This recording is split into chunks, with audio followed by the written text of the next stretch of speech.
This last proof is going to be a little bit longer, so I put it in its own video. It's going to end up being a short video, but a slightly longer proof than the last one. We have a land dispute over two triangular parcels of land. They look like this. I don't know who divided the land this way, but whatever. Let's see what we can figure out from this. In the figure, two sides of each parcel of land were measured. It was found that point C is the midpoint of both AD and BE. End the dispute by proving that triangle ABC is congruent to triangle DEC. All right, so what am I given in this one? Well, okay, so for my statements and reasons, I'm going to start by noting that the C is the midpoint of AD and C is the midpoint of BE. Could I have made that two separate statements? Absolutely. But if you want to group two related statements like this, it's not the end of the world to do a proof this way as well. It's sort of a shortcut. You probably should, if you were doing this more formally, you probably should list them as separate statements.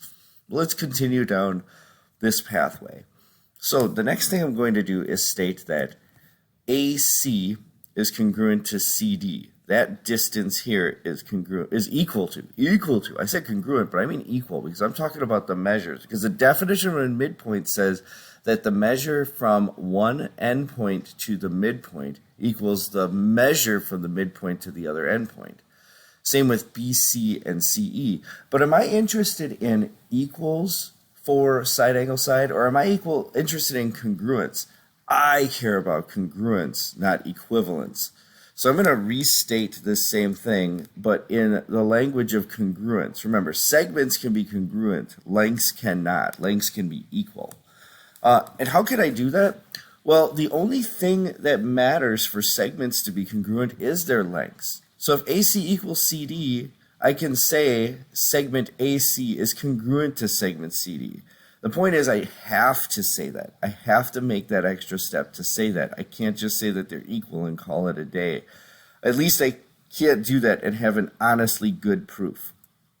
All right, so I've proven that these two sides are congruent. These two sides are congruent.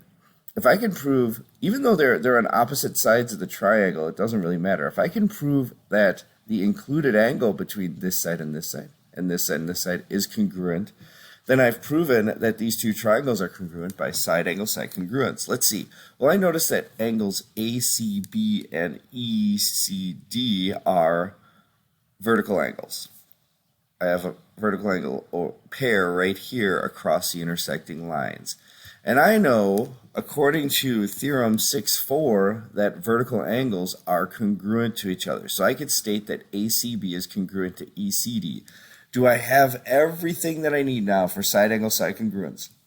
I have side AC is congruent to CD. I have BC congruent to CE. So I have two sides of two triangles that are congruent. And the included angle is congruent. Once I have all three of those, I could just state my conclusion. Triangle ABC is congruent to triangle DEC by side angle side congruence. All right, now you know all about side angle side congruence. You are ready to work the practice problems for next time, numbers 1 through 30.